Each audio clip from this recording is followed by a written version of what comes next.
ओम शांति। मीठे मीठे परमपिता परमात्मा को हाजिर नाजिर करते हुए, ब्रह्मा माँ को हाजिर नाजिर करते हुए, हम आत्माएं उनके महावाक्य उन्हीं से समझेंगे और उन्हीं से समझते हुए प्रभु जी के महावाक्य जो हैं वो यूनिवर्स की सारी सोल्स को समर्पित करेंगे। सभी आत्माएं जागृत हों, सभी आत्माओं का बुद्धि का योग जो है अब परमात्मा की तरफ लगे, आत्माएं परमात्मा की तरफ आकर्षित हो जाएं, देह अभिमान और विकारों से उनको वैराग आता जाए और साथ में प्रभु जी के महावाक्य जो हैं वो प्रकृति के प्रति भी और वायुमंडल के प्रति भी और तत्वों के प्रति भी समर्पित करेंगे। परमात्म शक्तियाँ प्रकृति को भी सतो प्रधान बनाएंगी और तत्वों को भी समर्थ बनाएंगी और साथ में जो तत्व हैं वो भी सतोगुणी बन जाएंगे। वायुमंडल पूरा शक्तिशाली बन जाएगा। इन्हीं दुआओं के साथ हम सब देखेंगे आज प्रभु जी की शिक्षाएं हम आत्माओं के लिए कौन सी हैं। हर दिन की तरह आज भी संगम युग की एक नई सुबह है। इस नई सुबह में देखते हैं मीठे मीठे परमात्मा हम आत्माओं को किस विधि से फिर से समर्थ बनाते हैं।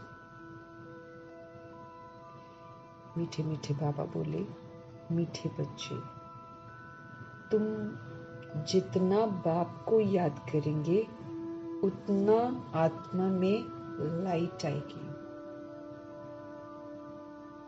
जितना हम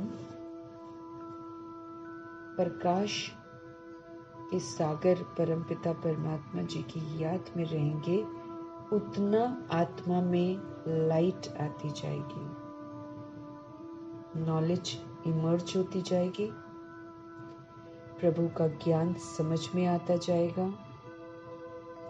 ओरिजिनलिटी जो है जो अभी मर्ज हो चुकी है वो सारी इमर्ज हो जाएगी। आत्मा फिर प्रकाश स्वरूप बन जाएगी, फिर दूसरों को भी जागृत करेगी। सदा जागती ज्योत परमपिता परमात्मा की जैसा संग वैसा रंग। तो सदा जागती ज्योत परमपिता परमात्मा का संग जब हम करेंगे, जब हम उनकी याद में रहेंगे तो स्वतः ही उनके जैसे ही हम बनते जाएंगे। उनके संग का प्रभाव हम पर स्वतः ही आएगा, बशर्ते हम यथार्थ रीति परमात्मा की याद में रहें। तो हम आत्माओं के अंदर जो अंधकार आ गया है, जो अज्ञानता आ गई है, जो हम माया के प्रभाव में आ जाते हैं ना, उन सारे प्रभाव से हम बिल्कुल मुक्त हो जाएंगे और आत्मा में प्रकाश आता जाएगा। परत जो है ना, काला धब्बा जो पड़ा हुआ है आत्मा के ऊपर, वो हटता चला जाएगा। 63 जन्मों का कालापन आत्मा के ऊपर आ गया है। कॉपर एज और आयरन एज की जो कमी कमजोरियां हैं वो आत्मा के ऊपर हैं। जैसे जैसे हम याद करते जाते हैं वैसे वैसे वो परतें उतरती जाती हैं। हम आयरन एज से गोल्डन एज की तरफ जा रहे हैं। तो जब हम जाते हैं तो आयरन एज का 42 जन्म का जो आयरन एज का प्रभाव है वो उतरता है ना। ये चढ़ा हुआ है तो इसको उतारना है। उतारेंगे कैसे? बाबा कहते याद में रहो। तो याद में रहेंगे तो 42 जन्मों की जो परत है कलयुग की, वो सारी हमारे अंदर है ना, वो सारी हटती जाएगी। ऐसे करते करते करते करते जब हम त्रेता युग तक पहुंचेंगे ना, बाबा ने बोला तब हमारी सारी कर्म इंद्रियां एकदम शीतल हो जाएंगी। मना चंचलता जो है ना उसमें, ये भी देख ले, वो भी देख ले, वो खा ले, ये खा ले, उधर चल ले, इस पे बात कर ले, ये आत्मा के अंदर चंचलता आ गई है। तो ये सारी आयरन एजड चंचलता जो गंदी है, जिसमें देह का अभिमान है, ये चंचलता प्लस द्वापर युग की जो चंचलता है, ये सारी परतें हमारे ऊपर चढ़ी हुई हैं। इसीलिए हमारा प्रभु को याद करना बहुत जरूरी है। वो याद से फिर ये जो नकली परतें मैंने चढ़ा रखी हैं अपने ऊपर, ये सारी उतरती जाएंगी और त्रेता युग तक पहुंचेंगे तो मेरी कर्म इंद्रियां शीतल हो जाएंगी। फिर मेरे सामने कोई कुछ भी करता रहे, उसका प्रभाव मेरे पर नहीं पड़ेगा। मैं फिर रिएक्ट नहीं करूंगी, रिजेक्ट नहीं करूंगी, क्वेश्चन नहीं करूंगी, करेक्शन नहीं करूंगी। ये चंचलता है हमारे अंदर।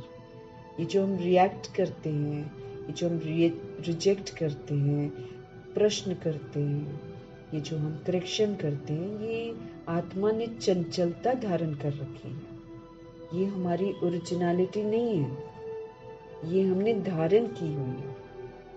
इसने हमको मैला बनाया, इसने हमको कलयुगी बना दिया, इसने हमको शूद्र बना दिया, इसने हमको परमात्मा से दूर कर दिया, इसने हमको बदबूदार बना दिया। तो ये सारी परतें जो हैं चंचलता की, ये धीरे धीरे छूटती जाएंगी। फिर त्रेता युग तक जब हम पहुंचेंगे, चंचल होना बंद हो जाएंगी। फिर बाबा कहते हैं फिर आप सतो प्रधान पुरुषार्थ कर पाएंगे। सतो प्रधान भी तो करना है ना, त्रेता युग तक आकर रुक नहीं जाना है, फिर और पुरुषार्थ करना है, फिर गोल्डन एजेंट बनना है। तो हमें तो चेक करना है। बाबा समझ देते हैं कि अगर तो हम आयरन एजेंट हैं, तब तो हम सभी में बुराइयां ही देखते हैं, सभी चीजों में। ये ठीक नहीं है, वो ठीक नहीं है, वो ठीक नहीं है, वो ठीक नहीं है, मना हम आयरन एजेंट हैं। और फिर हम कॉपर एजेंट हैं, जब हम देखते हैं कुछ अच्छा है फिर कुछ खराब है, दोनों ही चीजें, दैट इज रजोगुणी। अब ये रजोगुणी परतें हमको उतारनी है। अगर हमको सभी में खराबी दिखती है तब तो हम तमोगुणी हैं अभी भी। और अगर हमको कभी अच्छाई दिखती है, कभी बुराई दिखती है, तो हम रजोगुणी तक पहुंचे हैं। अब रजोगुणी से बढ़ते बढ़ते मेरे को वहां पर सतो तक पहुंचना है। सतो तक शीतल हो जाएंगे, फिर उसके बाद और तीव्रता से पुरुषार्थ करके फिर हमको जो है ना सतो प्रधान बनना है, यानी कि गोल्डन एजेंट बनना है। तो अपने ऊपर विशेष ध्यान देते हुए, और ये सारा हम तब कर सकते हैं अगर हम प्रभु जी की याद में रहेंगे, क्योंकि याद जो है वो हमारे जो बुद्धि का ताला है वो खोलते जाती है। हमारा बुद्धि का ताला बाबा ने खोला है। अब ये बुद्धि का ताला जो खोलते हैं बाबा, उसके बाद फिर ये पूरा नहीं खुल जाता है, बाबा लॉक खोल देते हैं। लॉक खोलने के बाद फिर जितना जितना हम याद करते जाते हैं उतना उतना और खुलता जाता है और खुलता जाता है। फिर एक दिन पूरा खुल जाएगा ना जिस दिन, उस दिन हम जागती ज्योत बन जाएंगे। फिर हमको पता चलेगा मेरे को करना है, फिर हम गलत कर्मा कभी नहीं करेंगे। स्मृति स्वरूप नष्ट मोहा बन जाएंगे, किसी से भी किसी तरीके की अटैचमेंट नहीं होगी। तब तक हमारे अंदर अटैचमेंट भी जागृत होएगी, तरह तरह की कमी कमजोरियां भी जागृत होंगी, क्योंकि वो मेरे अंदर हैं, वो इमर्ज हो रही है, क्योंकि बाहर निकलकर ही खत्म होंगी। बाबा ने बोला है जो कुछ मैंने अंदर धारण किया हुआ है वो बाहर निकलेगा तभी खत्म होगा, इसीलिए घबराना नहीं है। गंदे ख्यालात आ गए, व्यर्थ ख्यालात आ गए, नकारात्मकता आ गई, ये सारी अंदर मौजूद है जो निकल रही है बाहर। बस जब ये निकले ना, बाबा कहते घबराना नहीं है और इसको दोबारा यूज नहीं करना है, बस इसका अटेंशन रखना है। जब हम दोबारा इसको यूज नहीं करेंगे ये खत्म हो जाएगा। तो मीठे मीठे बाबा इसीलिए हम आत्मा को रोज बोलते हैं मुझे याद करो, क्योंकि वो जागती ज्योत है, बाकी तो सबकी ज्योत बुझी हुई है। इसीलिए हम देहधारियों का संग करेंगे, उनके साथ बैठेंगे, वो हमारी ज्योत को जो थोड़ी बहुत बाबा ने जगाई है वो बुझा देंगे, वो अपनी तरफ आकर्षित कर लेंगे। क्योंकि इस वक्त तमो प्रधानता का प्रकोप है, ये माया का राज्य है।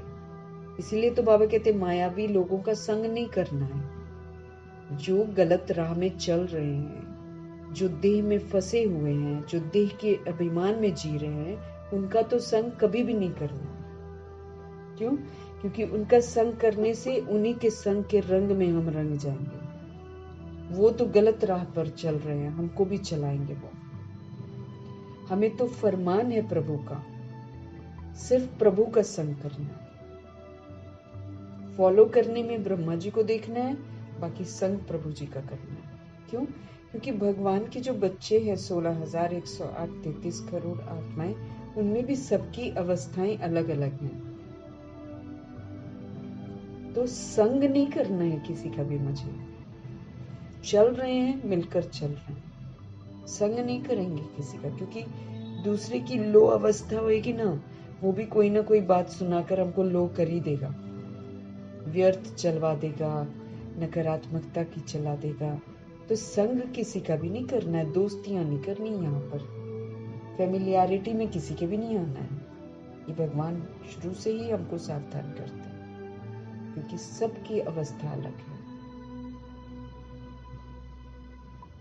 साथ में चलेंगे हम ज्ञान में, इसमें कोई दो मत नहीं। संग मतलब फिर उठना बैठना, है ना, ज्यादा बातें करना, मिलना जुलना, खाना पीना एक साथ, वो गड़बड़ हो जाता है। उसमें फिर हम दोस्तियों में पड़ जाते हैं, पुरुषार्थ फिर हमारा ढीला हो जाता है। इसलिए नहीं करना। और कोई बात नहीं, ऐसा नहीं कि हम किसी से घृणा कर रहे हैं या किसी से अलग होने की कोशिश कर रहे हैं, नहीं।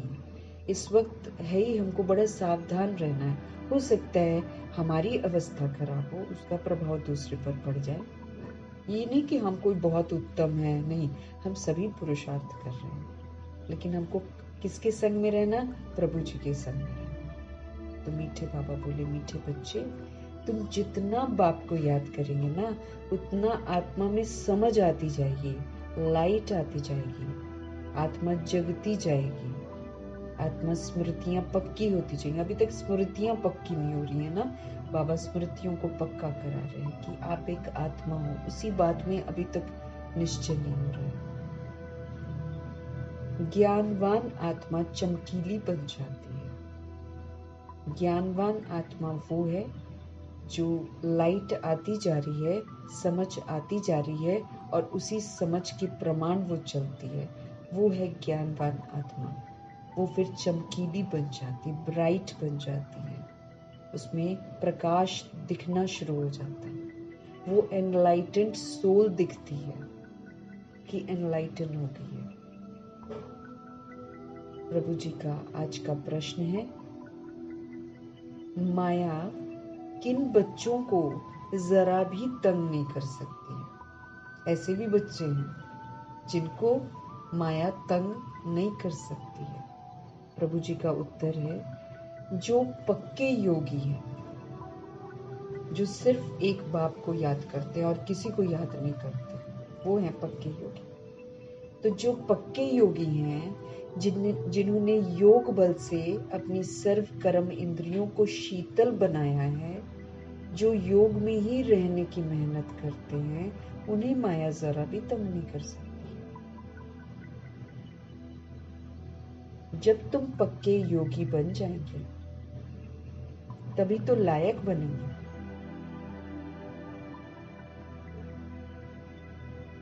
लायक बनने के लिए प्योरिटी फर्स्ट है, क्योंकि बिना पवित्रता के हम प्रभु के समीप जा ही नहीं सकते। बिना पवित्रता के हम प्रभु को याद कर ही नहीं सकते। पवित्रता मेरे में होगी तो मैं प्रभु, और देखो संपूर्ण पवित्रता में जितने पॉइंट्स हैं, वो जैसे जैसे हमारे अंदर आते जाएंगे, वैसे वैसे हम बाबा के समीप जाते जाएंगे।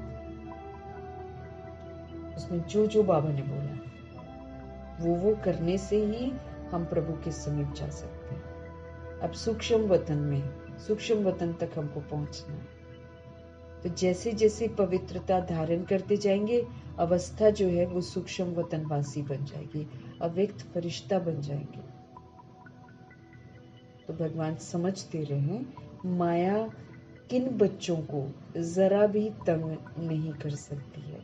जो पक्के योगी हैं, जो एक बाप दूसरा न कोई का पाठ पक्का करते हैं, जिन्होंने योग से ताकत लेकर अपनी सारी कर्म इंद्रियों को शीतल बना दिया।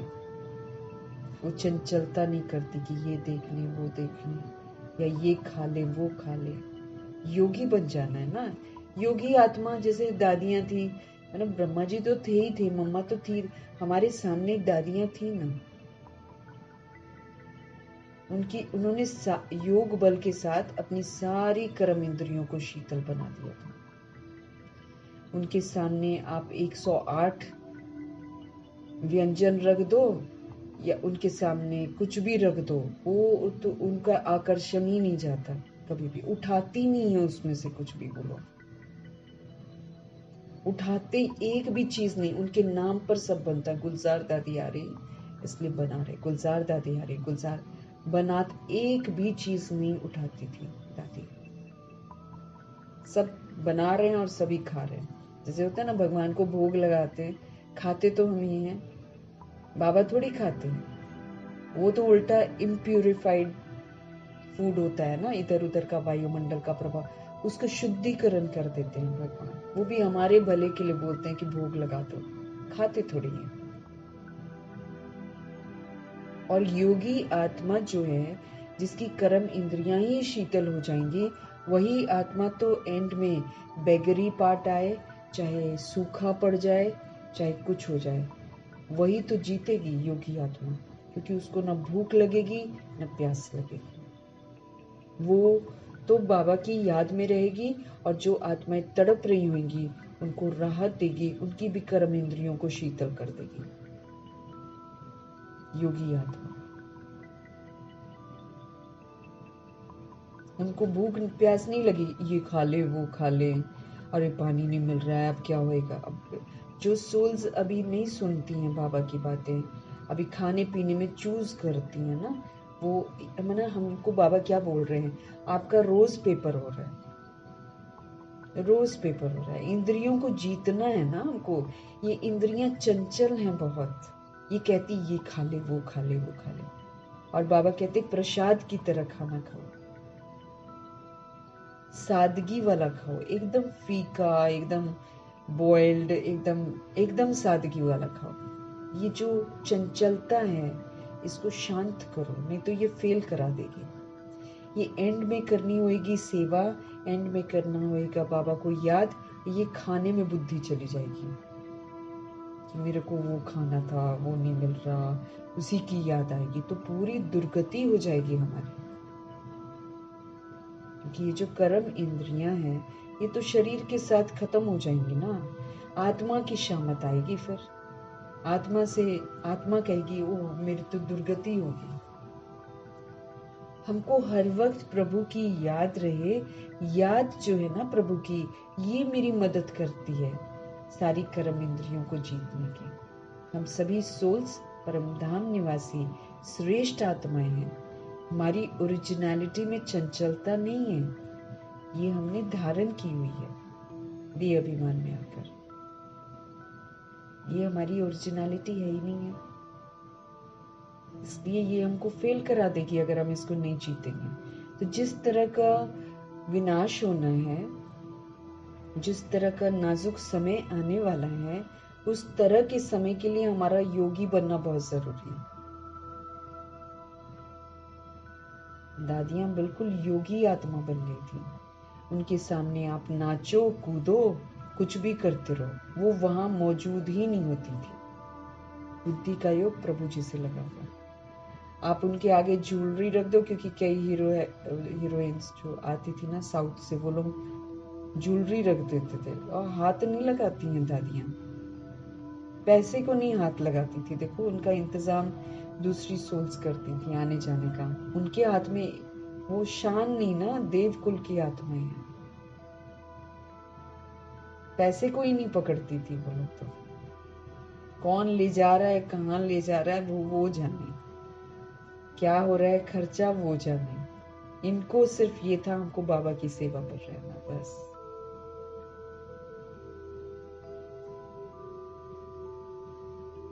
पैसे भी बचा के बाबा के यज्ञ में शुरू में रख देती थी, पैदल चल लेती थी कि हम पैदल चल लेते हैं, ये वाला पैसा हम यज्ञ में डालेंगे। लगन थी ना उनको,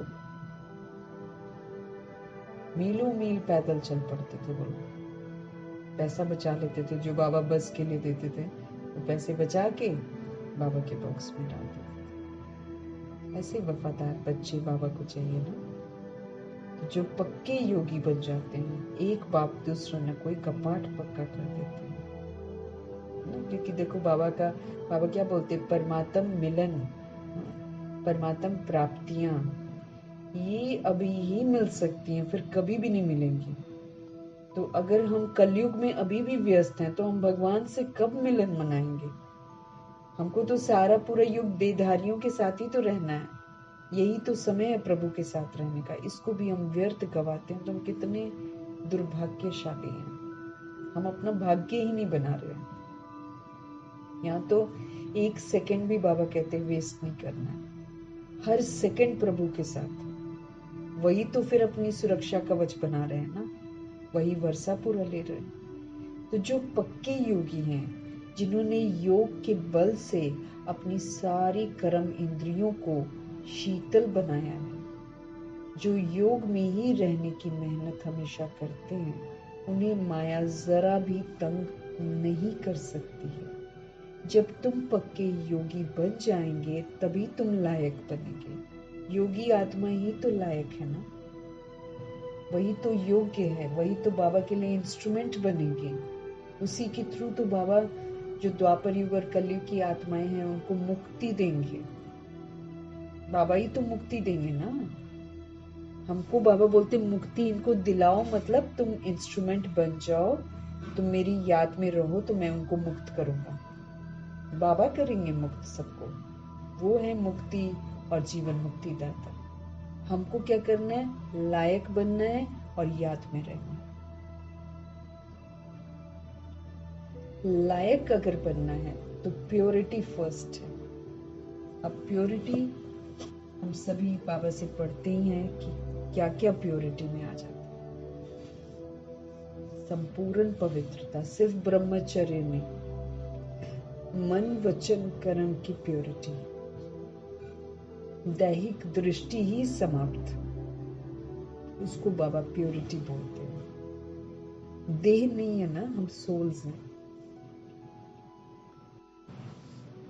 देह का भान, अगर मैं देह का भान है मेरे में, देह का अभिमान, यही तो अपवित्रता है। इसने तो हमको गंदा बना दिया, आत्मा को गंदा बना दिया इस देह के भान ने। ओम शांति। मीठे मीठे बच्चों को बाप बैठकर समझाते हैं, अज्ञान के कारण तुम्हारी आत्मा डल हो गई है। अज्ञान, समझ नहीं है हमको, इसके कारण बाबा कहते हैं तुम्हारी आत्मा जो इतनी ज्ञान स्वरूप थी, है ना, 7 गुण स्वरूप कैसे है? पवित्र स्वरूप, सुख, शांति, प्रेम, आनंद, शक्ति, ज्ञान, सब कुछ हमने खो दिया। बाप बैठकर समझाते हैं अज्ञान के कारण तुम्हारी आत्मा डल हो गई है। हीरे में चमक होती है ना, पत्थर में चमक नहीं होती है, इसलिए कहा जाता है पत्थर मिसल डल हो गई है। हीरा तो चमकता है। अब बाबा हमको क्या बोलते, फिर से बेदाग हीरा बनो, दाग हटाओ अपने ऊपर से, दाग सारे देह समझने से पड़ेगा। तो हीरे में चमक होती है। अब जैसे जैसे हम दाग हटाते जाएंगे, आत्मा का पाठ पक्का करते जाएंगे, वैसे वैसे चमक आती जाएगी, नहीं तो डल होते जाएंगे। और हीरे में चमक होती है ना, पत्थर में चमक नहीं होती है, इसलिए कहा जाता है पत्थर मिसल डल हो गए। आत्माएं पत्थर मिसल हो जाती हैं, फिर जागती हैं तो कहा जाता है ये जैसे कि पारस मणि है, चमकता है ना, फिर हीरा चमकता है, एकदम प्योर चमक आ जाती है।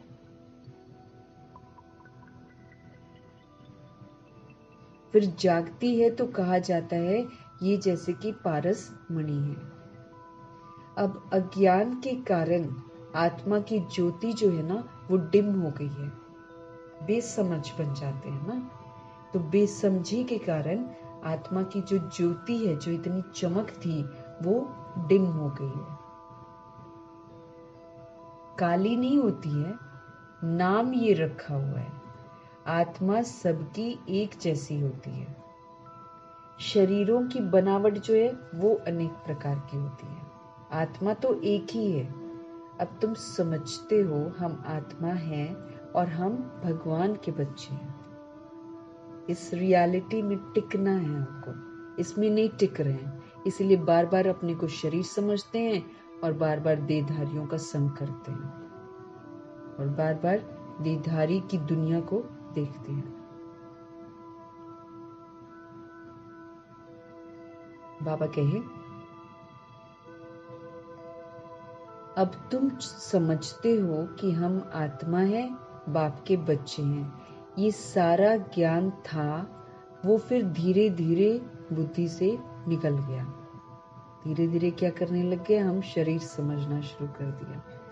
निकलता निकलता आखिरी कुछ नहीं रहता तो कहेंगे अज्ञान। जब हम भूल ही तो गए थे कि हम आत्मा हैं, इसलिए और इस कदर भूल गए कि बाबा को हमको रोज याद दिलाना पड़ता है कि भाई तुम आत्मा हो, शरीर नहीं। अब अपने को शरीर मत समझो। रोज बोलते हैं बाबा, है ना, लेकिन इतना बुद्धि से निकल जाता है। तो जब तक हम अपने को शरीर समझते हैं तब तक हम अज्ञानता में हैं। माना समझ नहीं आ रहा है मुझे, अभी भी शरीर समझे जा रहे हैं, मतलब हम अज्ञानी हैं। तुम भी अज्ञानी थे, बाबा कहे, अब ज्ञान के सागर से ज्ञानी बन जाते हो। बाबा हमको समझ देते हैं तो हम ज्ञानी बनते हैं, बशर्ते हम ज्ञान को स्वीकार करें और फिर हम ज्ञान को यूज करें, उसी प्रमाण हम चलें। आत्मा बहुत सूक्ष्म है, अति सूक्ष्म है। बॉडी से निकलती है तब भी पता नहीं चलता, बॉडी में घुसती है तब भी नहीं पता चलता। सामने बैठा बैठा बंदा कोई शरीर छोड़ता है, बॉडी गिरती हुई दिखाई देती है, उससे क्या निकल कर गया वो दिखाई नहीं देता। वही तो आत्मा है। बाबा कहे आत्मा अति सूक्ष्म है, और जो चीज जितनी सूक्ष्म होती है उतनी पावरफुल होती है। इन आंखों से देखने में नहीं आती है। अब देखो, देह के विस्तार में हम आते हैं, इतनी बार देह लेते हैं, कमजोर बनते जाते हैं, आत्मा पूरी कमजोर हो जाती है। और जब वो ये सारे आधार छोड़ देती है, सूक्ष्म बन जाती है, तो वो शक्तिशाली हो जाती है, वो उड़ पाती है। देखो, इस धरा पर भी एक बॉडी छोड़कर, अगर दिल्ली में बॉडी छोड़ी है और उसका अगला अकाउंट अमेरिका में है, 1 सेकंड में चली जाएगी। वो तीखा रॉकेट है, बॉडी में रहते नहीं जा सकती है, लेकिन शरीर छोड़ते ही जब वो सूक्ष्म हो जाती है, माना जब वो 13 दिन बाद अपने ज्योति स्वरूप में आती है तो उड़ जाती है। उसके लिए ट्रेन थोड़ी जाती है या एरोप्लेन थोड़ी कहीं जाता है, उसके लिए कोई गाड़ी की जरूरत उसको थोड़ी होती है, उड़ जाती है।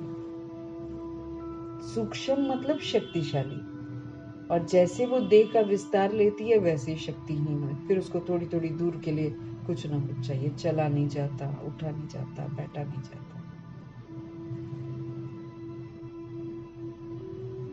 आत्मा बहुत सूक्ष्म है, इन आंखों से देखने में नहीं आती है।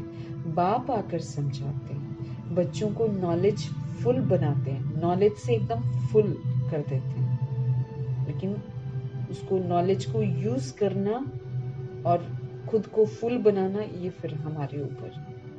क्योंकि जितना हम ज्ञान रत्नों से खेलेंगे, जितना हम ज्ञान रत्नों को प्रयोग में लाएंगे, उतना हमारी बुद्धि उससे फुल होती जाएगी। मीठे परमात्मा आकर हमको सत्य समझाते हैं और बच्चों को नॉलेजफुल बनाते हैं। तब सुजाग हम होते हैं, तब जागर जागृत होते हैं। कल भी बाबा ने बोला ना, सुजाग रहो, अलर्ट, एकदम जागरूक, अवेकेंड रहो, हर बात को समझो। घर घर में सोजरा हो जाता है, अभी घर घर में अंधियारा है, अर्थात आत्मा डिम हो गई है, उसकी चमक खत्म हो गई है, उसकी समझ जो है वो खत्म हो गई है। अब बाप कहते हैं मुझे याद करो तो लाइट आ जाएगी फिर से, और फिर तुम ज्ञानवान बन जाएंगे, समझदार बन जाएंगे। बाप किसी की भी ग्लानि कभी नहीं करते। ये तो ड्रामा का राज समझाते हैं। बच्चों को कहा है ना, ये तो सब मूढ़मती हो गए हैं, दिमाग काम नहीं करता किसी का। कौन कहते हैं? बाप। बच्चे, तुम्हारी कितनी सुंदर बुद्धि बनी थी श्रीमत पर। क्योंकि बहुत बहुत बार ये ड्रामा हम कर चुके हैं ना, तो बाबा कहते श्रीमत पर तुम्हारी कितनी सुंदर बुद्धि बनी थी, अभी तुम फील करते हो ना, तुम्हें ज्ञान मिला है। ज्ञान को पढ़ाई कहा जाता है। बाप की पढ़ाई से हमारी ज्योति जग गई है। इनको ही सच्ची सच्ची दीपावली कहा जाता है। छोटेपन में माना हमारी ज्योत जो जगती है, हमारा जो काले धब्बे उतर जाते हैं, इसको दीपावली बोलते हैं। अब वो क्या करते, वो मिट्टी का दिया जलाते हैं। वो तो अब मिट्टी के दिए भी नहीं ज्यादा जलाते हैं, अब तो लाइटें यूज कर दी हैं, आर्टिफिशियल लाइट्स। पहले दीपक था, और फिर उसके बाद कैंडल्स हुई, उसके बाद अब लाइटें हो गई। समय बदलता जा रहा है ना, जितना जितना ज्योत बुझती जा रही है उस विधि से चलते हैं। लेकिन वास्तव में बाबा आत्मा रूपी दीपक को जगाते हैं। आत्मा दीपक है। वो कहीं पर कुछ पड़ा होएगा, और फिर उन्होंने वो ना स्थूल दीपक जलाने शुरू किए। तो सच्ची सच्ची दीपावली किसको कहा जाता है? सच्ची सच्ची दीपावली उसको कहा जाता है जब हमारी आत्मा की ज्योत जग जाती है, जब हमको सब कुछ समझ में आना शुरू हो जाता है। छोटेपन में मिट्टी के दीपक में तेल डालकर ज्योति जगाते थे, वो तो रस्म चलती रहती है, उनसे कोई दीपावली नहीं होती है। दीपावली का मतलब ही है आत्मा की ज्योत का जगना। तो बाकी बाबा कहते अगर दीपक मिट्टी के आप उसमें तेल डालकर जगाते हो, ये रस्म चलती है, लेकिन बाबा कहते इससे दीपावली नहीं होती है। ये तो आत्मा जो अंदर है वो डिम हो गई है, उनकी ज्योति आकर बाबा जगाते हैं, बच्चों को आकर नॉलेज देते हैं, मीठे बाबा पढ़ाते हैं।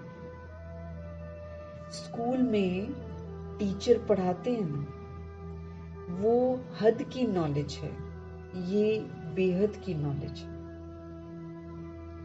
कोई साधु संत भी पढ़ाते हैं क्या? रचता और रचना के आदि मध्य और अंत की नॉलेज कभी सुनी है क्या?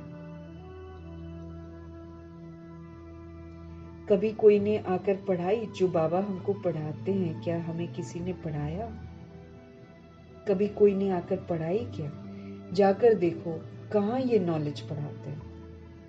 सिर्फ एक बाप ही पढ़ाते हैं, तो उनके पास पढ़ना चाहिए ना।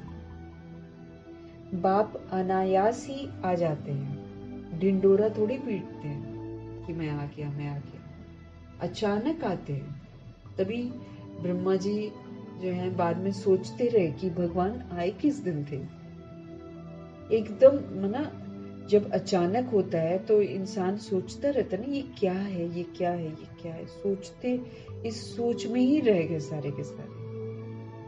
इसीलिए वो आज तक जान नहीं पाए हैं वो दिन जिस दिन प्रभु आते हैं, वो समय जिस दिन प्रभु आते हैं। तो बाबा क्या बोल रहे हैं? बाप अनायास ही आ जाते हैं, ढिंडोरा थोड़ी पीटते हैं कि मैं आ रहा हूं। अनायास ही आकर प्रवेश करते हैं। वो आवाज तो कर ही नहीं सकते जब तक उनको ऑर्गन्स ना मिले। ये भी बात सही है। वो आवाज तो कर ही नहीं सकते हैं जब तक उनको ऑर्गन्स ना मिले।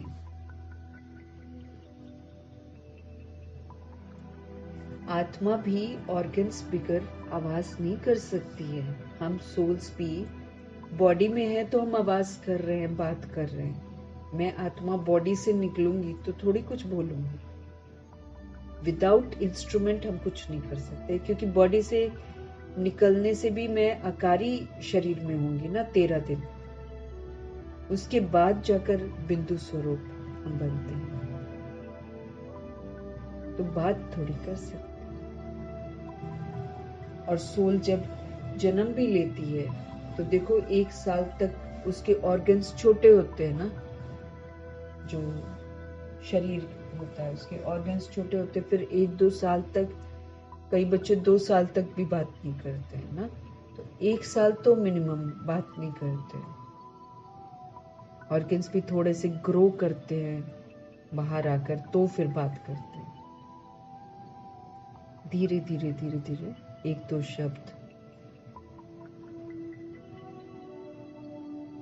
ऑर्गन्स बिगर आत्मा आवाज नहीं कर सकती है। शरीर में जब आई है तब आवाज करती है। तुम समझाओ तो कोई मानेंगे ही नहीं। बच्चों को जब ये नॉलेज दी जाती है तब समझते हैं। ये नॉलेज एक बाप के सिवाय तो कोई दे भी नहीं सकता। विनाश का साक्षात्कार भी कोई चाहते थोड़ी है, ये तो बाप ही आकर कराते हैं। ड्रामा अनुसार पुरानी दुनिया अब खत्म होनी है, नई दुनिया स्थापन हो रही है। भगवान स्पष्ट कर रहे हैं कि पुरानी दुनिया से लगाव मत रखो, उसमें अपना टाइम वेस्ट मत करो, वो खत्म होनी है। नई दुनिया जो 2500 वर्ष की स्थापन हो रही है, उसके लिए पुरुषार्थ करो। समय ही कहाँ है, और फालतू समय है क्या हमारे पास? अब तो बिल्कुल ही नहीं है। उसमें भी पुरानी दुनिया में मस्त है, तो फिर क्या कमाएंगे? क्योंकि हमको तो अगर नई दुनिया में जाना है तो हमको तो बेदाग बनना है, बिल्कुल।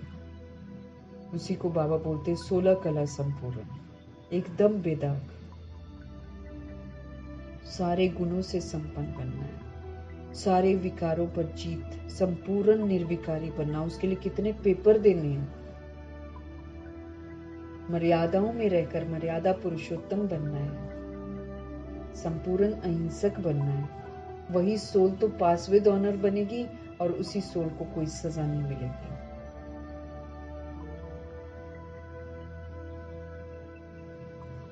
तो ड्रामा के अनुसार अब ये पुरानी दुनिया जो है ये खत्म होनी है, नई दुनिया स्थापन हो रही है। जिनको बाप से नॉलेज लेनी है वो आते रहते हैं। कितनों को ज्ञान दिया होगा, अनगिनत। गांव-गांव से कितने ढेर आते हैं। ये आत्माओं और परमात्मा का मेला एक ही बार लगता है। ये कोई बार बार नहीं लगता है जो कि हम सोचे कि पोस्टपोन कर दें, फिर कभी कर लेंगे। ये तो एक ही बार मेला लगता है।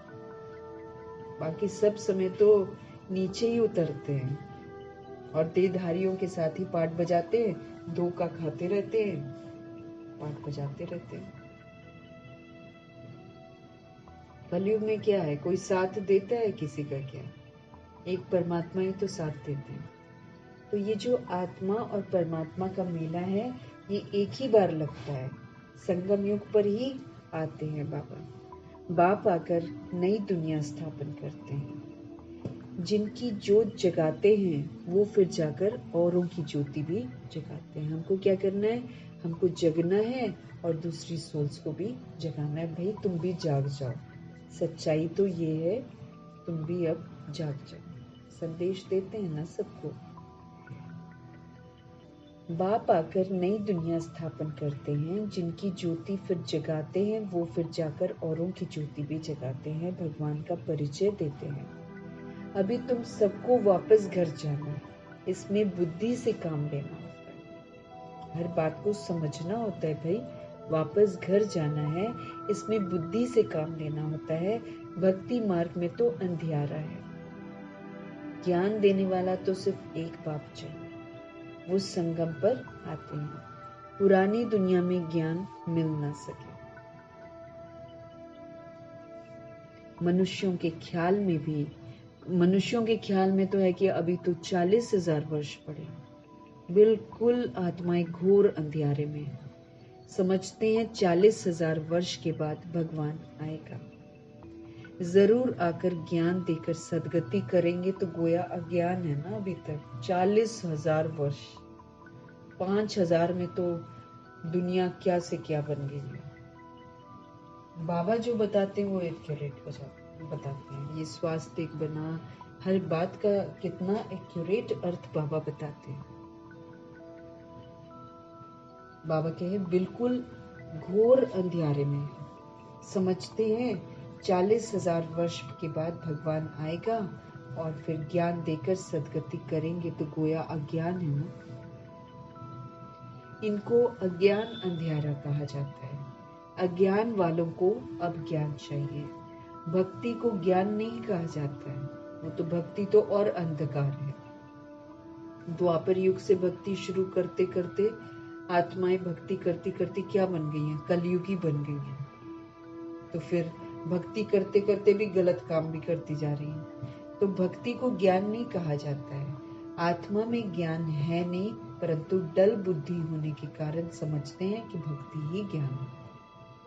उसी को सत सत बोलिए। मनुष्यों ने लिखी है, मनुष्य उसको फिक्शन भी बोलते हैं, फिर भी उसको सत सत सत बोलते रहते हैं।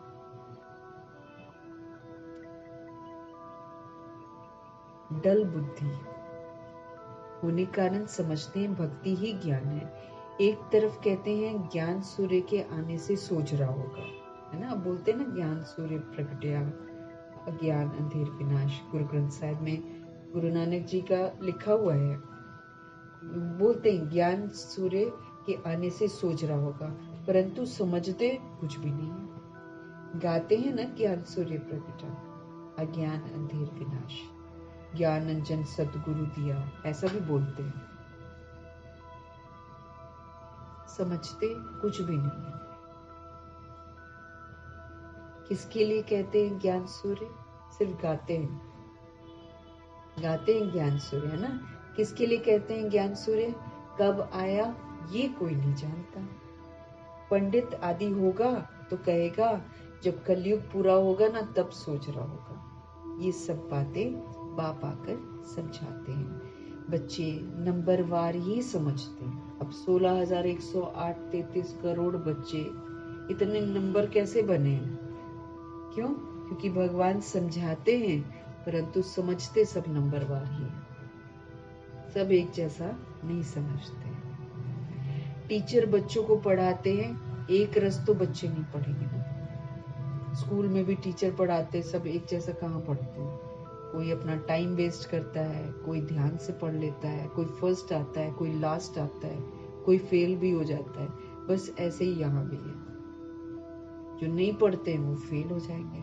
लेकिन वो है कि दुनिया वाली पढ़ाई में सजाएं नहीं मिलती हैं, यहाँ फेल होने की कड़ी सजाएं मिलती हैं।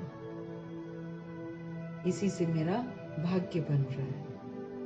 तो कल को हम बोले कि मेरे भाग्य में ये नहीं है, मेरा ये नहीं ठीक है, मेरा वो नहीं ठीक है, तो हमें ध्यान रखना चाहिए कि हमने संगम युग में भाग्य ही नहीं बनाया, इसीलिए ऐसा। तो बच्चे नंबरवार समझते हैं, टीचर बच्चों को पढ़ाते हैं, एक रस तो बच्चे नहीं पढ़ेंगे। पढ़ाई में एक रस मार्क्स कभी भी होती नहीं कि सबको एक जैसे मार्क्स मिल जाए। तुम जानते हो कि बेहद का बाप आया हुआ है। अब पुरानी दुनिया का विनाश भी सामने खड़ा है। अभी ही बाप से ज्ञान लेना है और योग भी अभी सीखना है। फिर बाबा चला जाएगा, फिर विनाश के हवाले हो जाएंगे। तो बाबा समझ देते हैं बेहद का बाप आया हुआ है, माना सभी सोल्स के फादर शिव पिता परमात्मा आए हुए हैं। पुरानी दुनिया का विनाश दिखाई दे रहा है कि ये खत्म हो जाएगी दुनिया। अभी ही बाप से हमको ज्ञान भी लेना है और अभी ही बाबा से योग भी सीखना है। योग सीखना पड़ता है भगवान से। क्यों? क्योंकि आत्मा समझकर ही परमात्मा से योग लगा सकते हैं। अदरवाइज कोई मतलब बैठकर खाली ऐसे ही टाइम पास कर रहे हैं। फिर योग लगाना बहुत जरूरी है, क्योंकि उसी से पाप भस्म होंगे। और फिर उस समय मतलब कुछ और आवाज ना हो, आत्मा हो और परमात्मा हो। ये म्यूजिक लगाना, ये सब शुरू की प्रैक्टिसेस होती हैं। ये बात की नहीं होती कि कमेंट्री लगाओ और म्यूजिक लगाओ, वो तो योग थोड़ी कर रहे हैं, वो तो म्यूजिक सुन रहे हैं, वो तो और पाप कर रहे हैं। वो शुरू क्या प्रैक्टिस होता है, एकदम साइलेंस में, जागृत अवस्था में। बाबा ने बोला सुजाग होकर, ये नहीं कि लेट गए आंखें बंद। आंखें बंद कर बाबा हम ही को तो शिक्षा देते हैं, क्योंकि वो देखते हैं कि बच्चे कर क्या रहे हैं, अपना ही नुकसान करे जा रहे हैं। बाकी सारी चीजों के लिए आंखें खुल जाती हैं। कलयुग की बातें सुननी हो आंखें खुल जाएंगी ना, मोबाइल देखना हो आंखें खुल जाएंगी, योग लगाना हो नींद आ जाएगी, फिर लेटना होता है। तो सोल्स लेटती होंगी, सोती होंगी, आंखें बंद करती होंगी, अपना नुकसान करती होंगी। इसलिए कल की मुरली में पूरा बाबा ने हमको सुजाग किया है कि जागृत अवस्था में रहकर बाबा को याद करो, नहीं तो माया तो कहां से कहां ले जाएगी। म्यूजिक सुनकर योग थोड़ी लग रहा है, वो तो हम आवाज की दुनिया में है। आवाज की दुनिया के साथ फिर हम बाबा से कहां से कनेक्ट हो जाते। बाबा तो बोलते योग माना आत्मा परमात्मा, और बीच में कोई नहीं होना चाहिए। No commentary, no music, no गीत गाने। वो तभी तो गीत गाने लगाते हैं ना, तो टाइम देखते हैं। अब योग के लिए हमको टाइम देखना है क्या? हमको तो योग में ही रहने की समझ मिली हुई है, क्योंकि जब हम योग में नहीं है हम पाप कर रहे हैं। जितना समय हम प्रभु की याद में नहीं, बाबा ने स्पष्ट किया हुआ है कि इस समय, जिस भी समय हम बाबा की याद में नहीं है, उतना पूरा समय हम पाप कर रहे हैं, क्योंकि जहां बाप नहीं है वहां पाप हो रहे हैं, और जहां पाप हो रहा है वहां बाप होते ही नहीं है कभी भी। पापों का खाता फिर चुकता करना पड़ेगा जबरदस्त तरीके से, फिर कोई सुनवाई नहीं होगी। तो तुम जानते हो बेहद का बाप आया हुआ है, पुरानी दुनिया का विनाश भी सामने खड़ा है। अभी ही बाप से ज्ञान लेना है, अभी ही बाबा से योग भी सीखना है।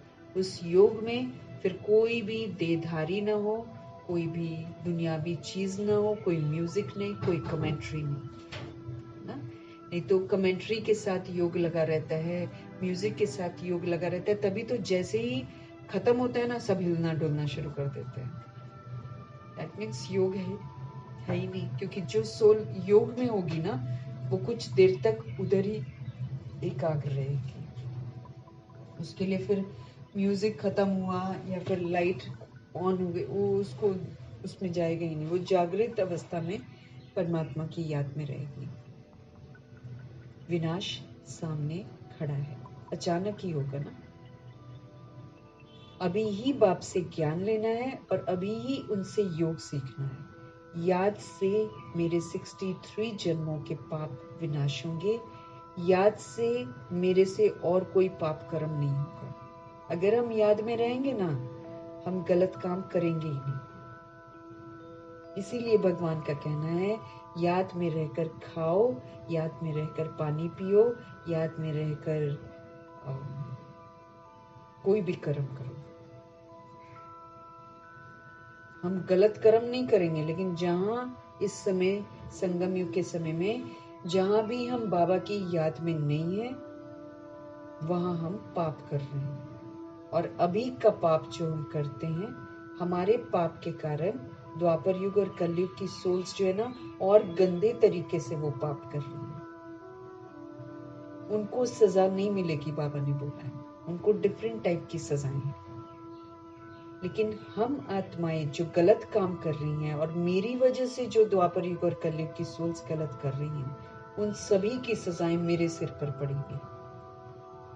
हमको हर बात को बहुत अच्छे से समझना है। हम पाप आत्मा बन गए हैं, हम गलत आत्मा बन गए हैं, हम ड्रामा के सजाओं के कटघरे में खड़े हैं। भगवान हमको उन सजाओं से बचाने के लिए आए। हमको भगवान की सुननी है ना, भगवान बचा रहे हैं हमको कि भाई तुमको सजा ना मिले। अब उसमें अगर मैं भगवान की नहीं सुनती हूँ और जो जो चीजें बाबा मना कर रहे हैं वही वही मैं कर रही हूँ, एक तो मुझे वो चीजें प्राप्त नहीं होंगी, और दूसरा कि सजाएं अलग मेरे सिर पर खड़ी हो जाएगी, बहुत सजाएं मिलेंगी। कौन पनिशमेंट देगा? ड्रामा और प्रकृति। बाबा तो फिर रहम दिल है, चला जाएगा। तो सबसे ज्यादा फिक्र मुझे होनी चाहिए कि याद में रहकर मैं अपने विक्रम विनाश करूं। बाप कहते हैं इस संगम पर ही आकर इस शरीर का लोन लेता हूं, अर्थात प्रकृति का मैं आधार लेता हूं। अपने लिए शरीर नहीं लेते हैं, क्योंकि अपने लिए शरीर लेंगे तो बोलते हैं मेरे को पुनर्जन्म में आना पड़ेगा। उनको कोई शौक नहीं है पुनर्जन्म में आने का। हम लोग बंधे हुए हैं रस्सियों में, ड्रामा के बंधन में हम बंधे हुए हैं। हमने ड्रामा बनाया है और हम उसमें बंधे हुए हैं। बाबा नहीं बंधते, लेकिन भगवान पतित पावन है। हम पतितों को पावन बनाने के लिए आते हैं, इसीलिए फिर बाबा को आधार तो लेना पड़ता है। तो लोन लेते हैं वो, अर्थात प्रकृति का आधार लेते हैं। गीता में भी ये अक्षर है, और कोई शास्त्र का नाम बाबा नहीं लेते। एक ही गीता है। ये है ही राजयोग की पढ़ाई कि राजा बनो, राजा। ऐसा राजा कि कर्म इंद्रियां तुमसे गलत काम करवा ना पाए, ऐसा राजा बनाते हैं बाबा। तो मैं राजयोगी आत्मा हूँ, ऐसा समझकर इन कर्म इंद्रियों पर राजाई करनी है। इनको अब श्रीमत के प्रमाण चलाना है। श्रीमत कहती है देह को मत देखो, तो ये स्थूल आंखों से मुझे देह नहीं देखनी है। मुझे ब्रिकुटी में जो सिविल आई है, समझ की जो आंख मिली है, उस समझ की आंख से मुझे सब कुछ देखना है कि सब सोल्स हैं, सब एक ड्रामा है, ये खेल चल रहा है। सभी ने कर्मों में आकर अपने हिसाब किताब बना रखे हैं। कयामत की ये घड़ियां हैं, सारे हिसाब किताब अभी चुकतू होने हैं, इसलिए ये खेल चल रहा है। मुझे प्रभाव मुक्त रहना है, लगाव मुक्त रहना है, दबाव मुक्त रहना है, और अपनी कर्म इंद्रियों को अब सिविल बनाना है। ये मेरा कर्तव्य। कौन करेगा ऐसा? राजयोगी, जो राजा आत्मा है। जब वो अपनी सीट पर विराजमान होती है, ब्रिकुटी की सीट पर, तो उसका कनेक्शन प्रभु से ऊपर जुड़ता है। लेकिन जब हम ये स्थूल आंखें इससे देखते हैं तो हम नीचे गिरते हैं।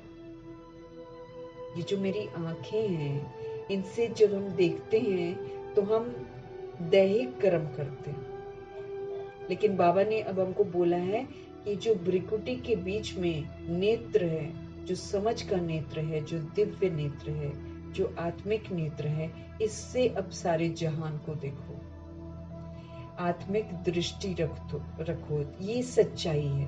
हम आत्मा की दृष्टि से जब देखते हैं, जब हम सिविल आई से देखते हैं, ये प्रकृति की आंख से देखते हैं, समझ की आंख से देखते हैं, तो हम सच्चाई को देखते हैं। लेकिन जब हम ये वाली दो आंखें स्थूल है ना, जब हम इससे देखते हैं तो हम झूठ देखते हैं।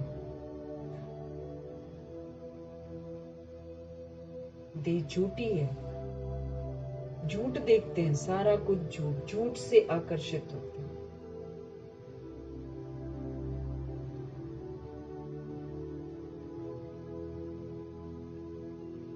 विक्रम विनाश होंगे। बाप कहते हैं इस संगम पर ही आकर इस शरीर का मैं लोन लेता हूं, है ना, और सच्ची गीता सुनाते हैं, राजयोग सिखाते हैं। नाम रख दिया है गीता। इसमें पहले पहले लिखा है भगवानुवाच। अब भगवान किसको कहा जाता है? भगवान तो है निराकार, उनको तो अपना शरीर ही नहीं है। वो निराकारी दुनिया जहां आत्माएं रहती हैं, सूक्ष्म वतन को दुनिया नहीं कहा जाता है। वो तो बाबा रचते हैं, वो एक ऑफिशियल प्लेस है। वहां पर कोई सारी दुनिया थोड़ी जाती है सूक्ष्म वतन में। वो तो बुद्धि से जो सोल्स अपनी फरिश्ता अवस्था बनाते हैं, वो जाते हैं बुद्धि से, या फिर कंप्लीट होकर, जैसे प्रजापिता ब्रह्मा गए हैं, जैसे मातेश्वरी अपने सूक्ष्म वतन से अपना कार्य कर रही हैं, प्रजापिता अपना कार्य कर रहे हैं, दादियां भी गई हैं तो वो भी फरिश्तों का कार्य कर रही हैं। तो सूक्ष्म वतन में दुनिया नहीं जाती है ना, दुनिया थोड़ी उसको कहा जाता है। ये है स्थूल साकार दुनिया, जहां हम रहते हैं ये स्थूल है, ये साकार दुनिया है। यहाँ पर हम बॉडी लेकर पाठ बजाते हैं। और जो वतन है हमारा वो है आत्माओं की दुनिया, वहां पर बॉडी नहीं है। खेल सारा इस धरती पर चलता है। निराकारी दुनिया में आत्माएं कितनी छोटी छोटी हैं, फिर पाठ बजाने आती हैं। ये ख्यालात तुम बच्चों की ही बुद्धि में बिठाए जाते हैं, इसको ज्ञान कहा जाता है। हम निराकार आत्माएं निराकार धाम से इस सृष्टि मंच पर आती है, यहाँ 5 तत्वों का शरीर लेती है और फिर पाठ बजाती है। ये ख्यालात तुम बच्चों की ही बुद्धि में बिठाए जाते हैं, इसको ही ज्ञान कहा जाता है। वेद शास्त्र को कहा जाता है भक्ति। वेद शास्त्र ज्ञान नहीं है, हालांकि दुनिया उसको ज्ञान समझती है, लेकिन भगवान समझ देते हैं कि वो तो भक्ति है। तुम्हारी साधु सन्यासियों से इतनी भेंट नहीं हुई है, बाबा का तो बहुत संग रहा है। ब्रह्मा जी ने साधु सन्यासियों का भी बहुत संग किया, उन्होंने तो बहुत गुरु भी किए। पूछा जाता है आपने सन्यास क्यों किया, घर बार क्यों छोड़ा? कहते थे विकार से बुद्धि भ्रष्ट हो जाती है। जब ब्रह्मा जी जाते थे ना साधु सन्यासियों के पास, तो वो उनसे पूछा करते थे कि आपने सन्यास क्यों किया, आपने घर बार क्यों छोड़ा? तो सन्यासी कहा करते थे कि विकार जो है ना उससे बुद्धि भ्रष्ट हो जाती है, इसलिए हमने घर बार छोड़ दिया।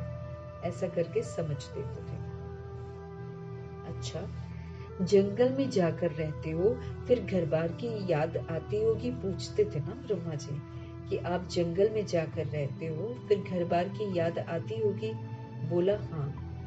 बाबा का तो देखा हुआ है ना कि एक सन्यासी तो फिर वापस घर भी गया था, अब याद आती है?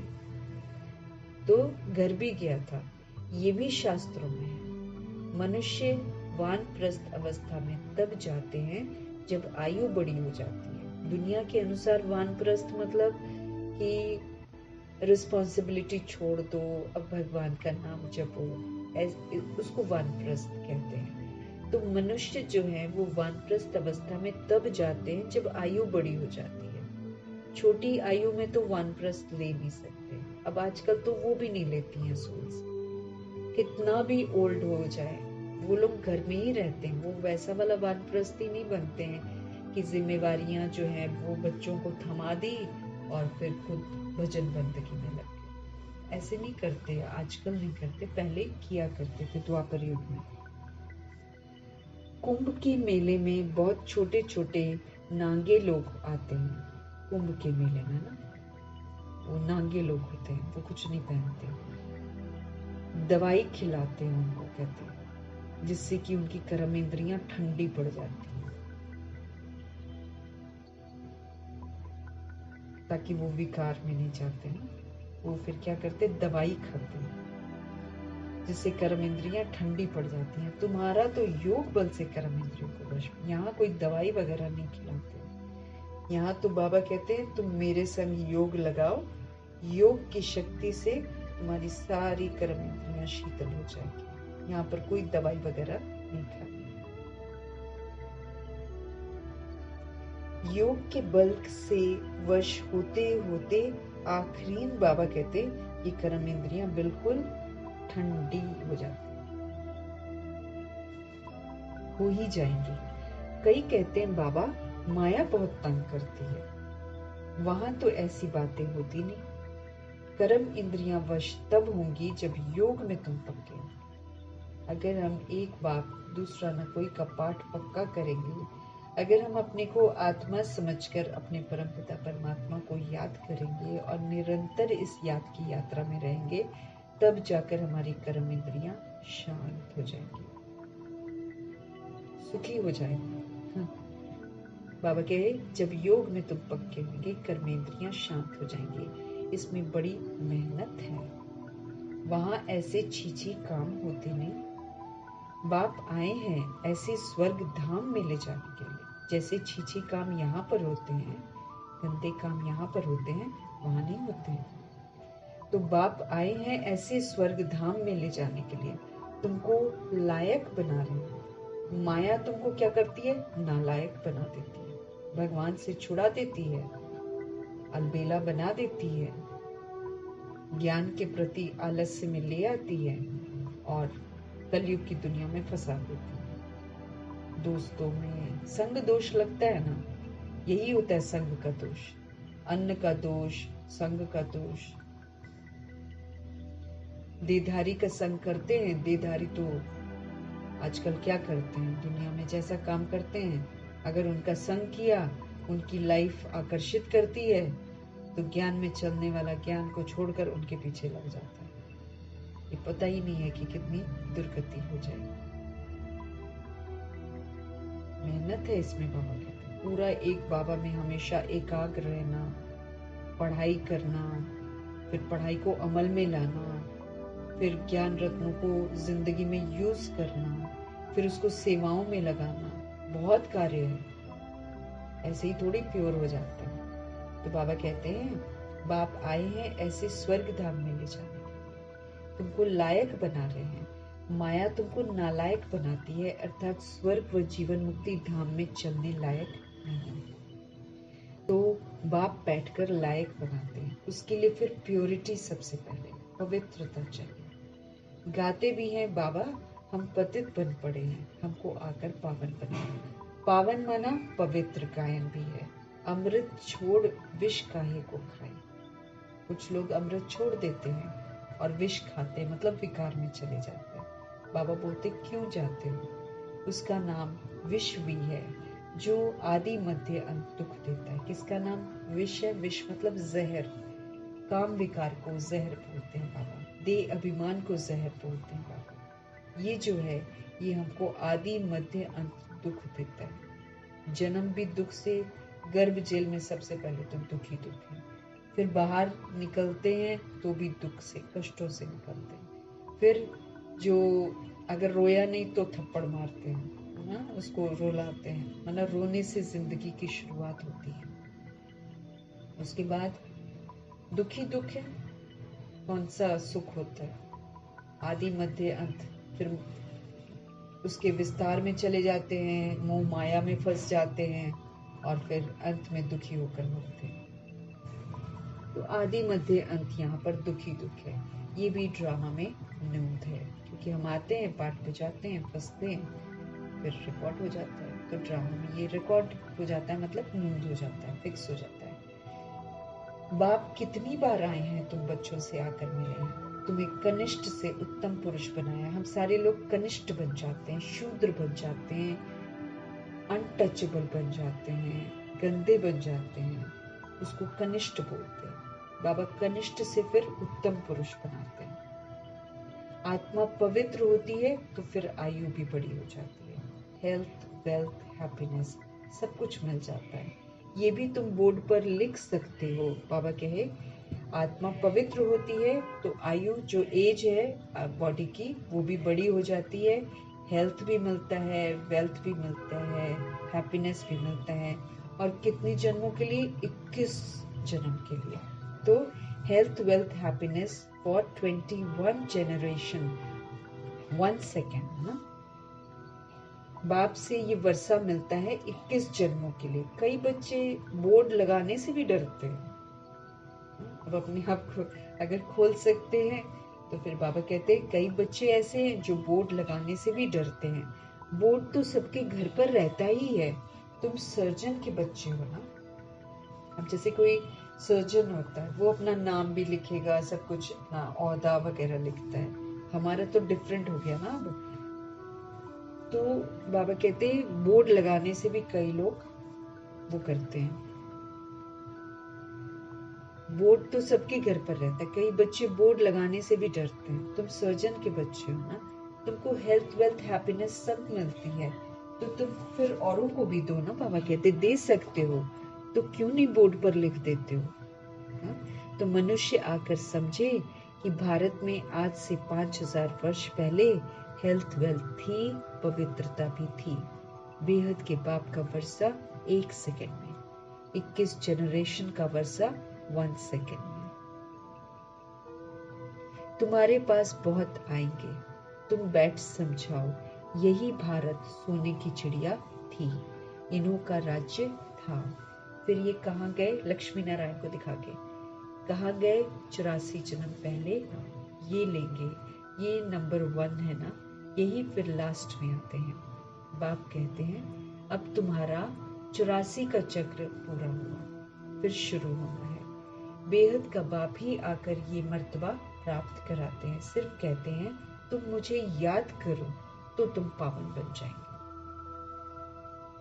याद नहीं करेंगे तो फिर नहीं बनेंगे और पतित बन जाएंगे। 84 जन्मों को जानकर बाप से बरसा लेना है, परंतु पढ़ाई भी तो चाहिए ना।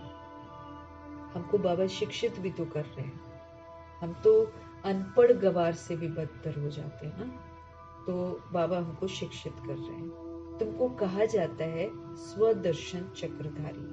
हमको आत्मा का दर्शन कराया बाबा ने कि आत्मा कैसे पाठ बजाती है, कैसे चक्र में आती है, कैसे पहले देवता वर्ण होता है, फिर क्षत्रिय वर्ण होता है, फिर वैश्य वर्ण होता है, फिर शूद्र वर्ण होता है, फिर बाबा आकर ब्राह्मण बनाते हैं, ब्राह्मण वर्ण होता है, फिर ब्राह्मण वर्ण में आकर हम शिक्षित होते हैं तो फिर हम फरिश्ते बनते हैं, फरिश्ते से फिर सूक्ष्म में जाकर फिर से हम देवता वर्ण में आते हैं। तो बाबा ने स्व का दर्शन कराया, चढ़ती कला का भी दिखाया, हाईएस्ट पोजीशन का भी दिखाया, दर्शन कराया। तो किस लिए हम गिरे उसका दर्शन भी कराया। तो स्वदर्शन चक्रधारी बनाया। नया तो कोई समझ ही न सके, तुम जानते हो स्व आत्मा को कहा जाता है।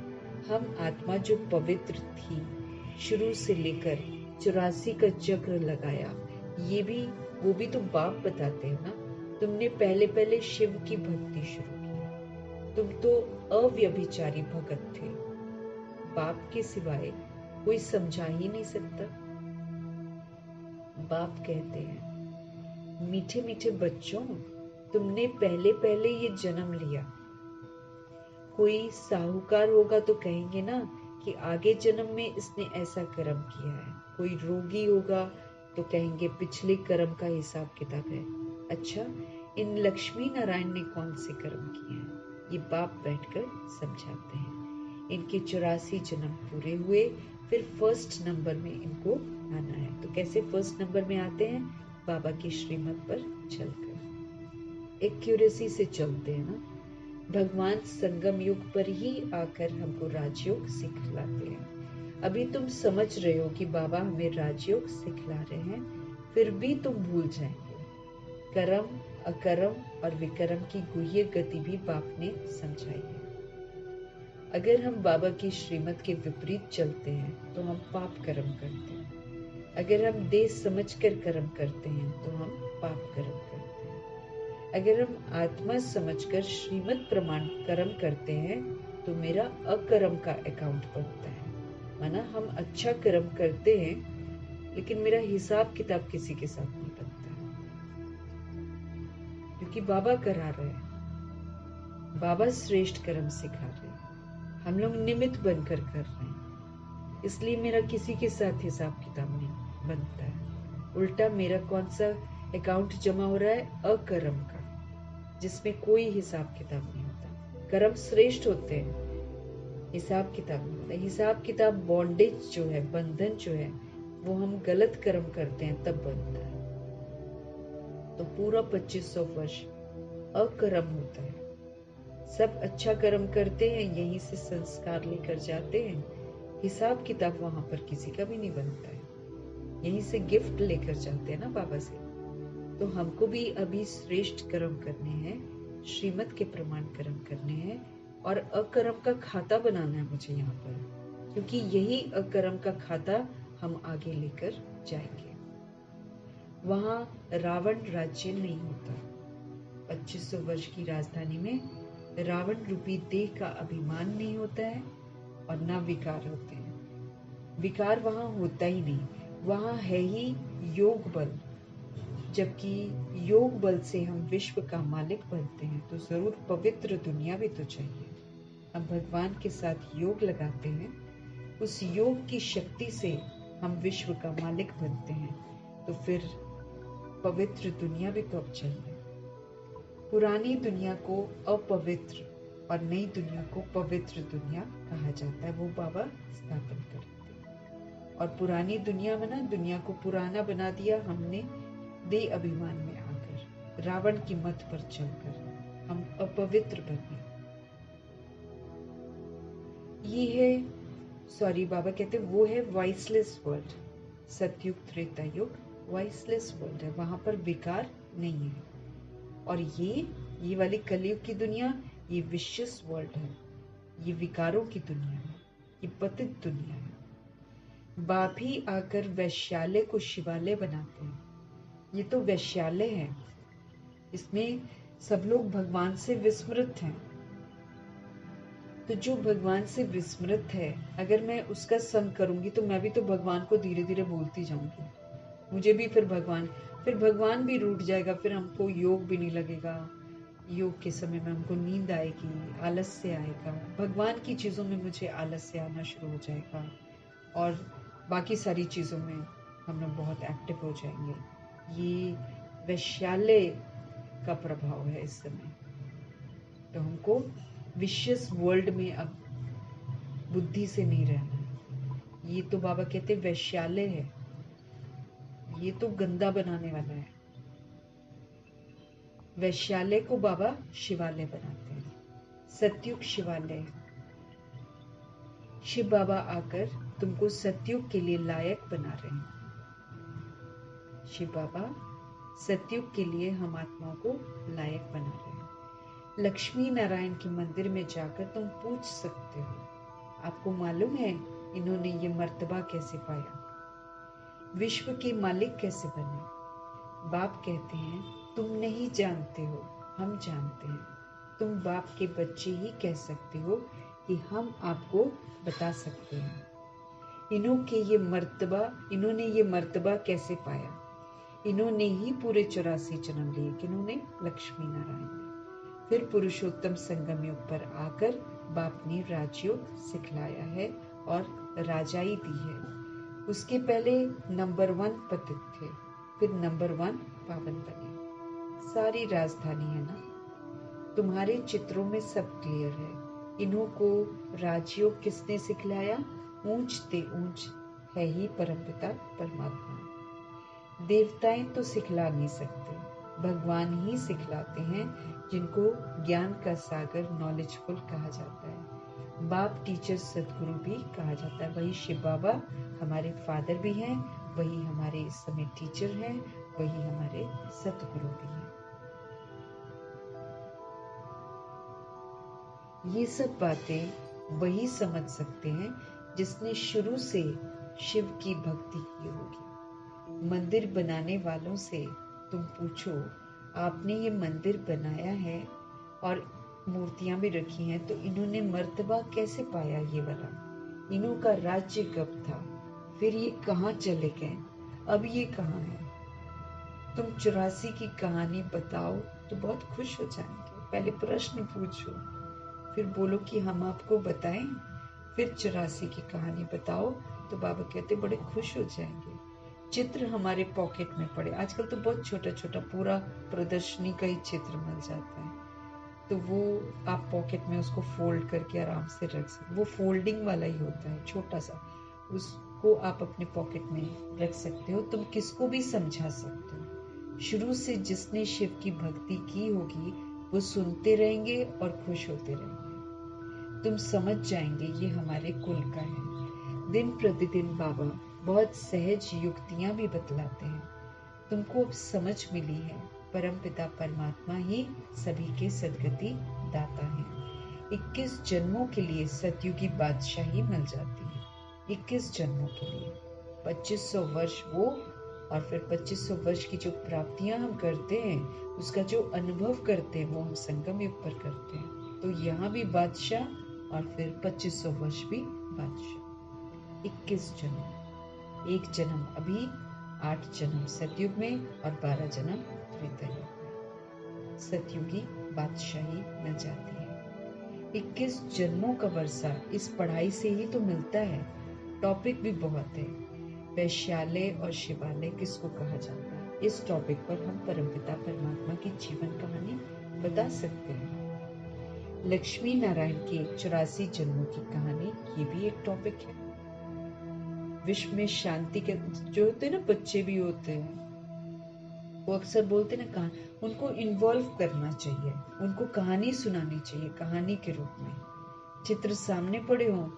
फिर जैसे पहले हम लोग क्या करते थे, हद की बातें सुनाते थे, बचपन में ऐसा करते थे, हम वैसा करते थे, ये हमारे माता पिता हैं, ये हमारे वो हैं करते थे ना। अब वो सारा चेंज कर देना, अब हम सोल्स हैं, और जो सोल घर पर आती है बच्चे के रूप में, उसको भी समझाना है। तो लक्ष्मी नारायण का चित्र सामने हो, फिर बता सकते हैं ये कौन है। शिव बाबा का चित्र सामने हो, फिर बता सकते हैं ये कौन है ना। ऐसे करके टॉपिक बनाकर बच्चों के साथ भी, दूसरों के साथ भी, जहाँ बातें होती हैं वहाँ पर इंटरेस्टिंग वे में हम इसको शुरू कर सकते हैं। गॉडली यूनिवर्सिटी के हम स्टूडेंट्स हैं। फिर आजकल आप क्या करते हो? गॉडली यूनिवर्सिटी में जाते हैं, आजकल आप आते नहीं हो, क्या करें? पढ़ाई कर रहे हैं। फिर पूछेंगे ना कौन सी पढ़ाई कर रहे हैं, जिज्ञासा जगह नहीं है ना, जिज्ञासा जगाओ, कौन सी पढ़ाई पढ़ रहे हैं, फिर उनको बताओ। फिर इंटरेस्टिंग वे में प्रश्न पूछो, फिर उनको प्रश्न का जवाब देने से मैं कहानी के रूप में सुनाओ। अगर नहीं भी मानेंगे, बुद्धि में चला तो गया ना, रिकॉर्ड हो गया, आज नहीं तो कल। बाबा कहते कुछ लोग सीजन का फल है ना, जब सीजन आएगा तभी वो फलीभूत होगा। तो कई लोग जो अभी नहीं मानेंगे सुनकर भी, वो फिर विनाश के समय में तो मानेंगे ही मानेंगे। उनको याद है, क्योंकि मर्ज हो गया ना, रिकॉर्ड हो गया। हमने कुछ सुनाया, अगले की बुद्धि में रिकॉर्ड हो गया, तो ये तो अविनाशी ज्ञान है। ये तब इमर्ज होता है जब विनाश शुरू हो जाता है। कईयों का पहले हो जाता है, कईयों का विनाश के समय होता है। तो याद करेंगे कि भाई हमको तो बताया था, हमने पुरुषार्थ नहीं किया। तो 84 जन्मों की कहानी, ये भी टॉपिक है। विश्व में शांति कैसे थी, फिर अशांति कैसे हुई, अब फिर शांति कैसे स्थापन हो रही है, ये भी टॉपिक है। खुद ही बाबा बता रहे हैं कितने अच्छे से, है ना, इंटरेस्टिंग वे में बता रहे हैं। तो इंटरेस्टिंग क्वेश्चंस अपने पास लिख कर रख लेना है, प्यार से बता रहा है। लेकिन वही है कि बताते समय वो वाला दैहिक वाला वो नहीं भान हो, क्योंकि देह के भान में होते हैं ना, फिर हम दूसरे को समझते हैं कि इसको आता नहीं है और हमको मालूम है, वो उसकी बदबू आ जाती है, फिर वो दूसरी सोल सुनती नहीं है। इसीलिए आत्मिक स्थिति में स्थित होकर दूसरी सोल को सच्चाई बतानी है, इंटरेस्टिंग वे में बतानी है। अपना आत्मा भाई है, वो अपनेपन की भावना उसमें हो जाए ना, कि आत्मा भाई को हम बता रहे हैं।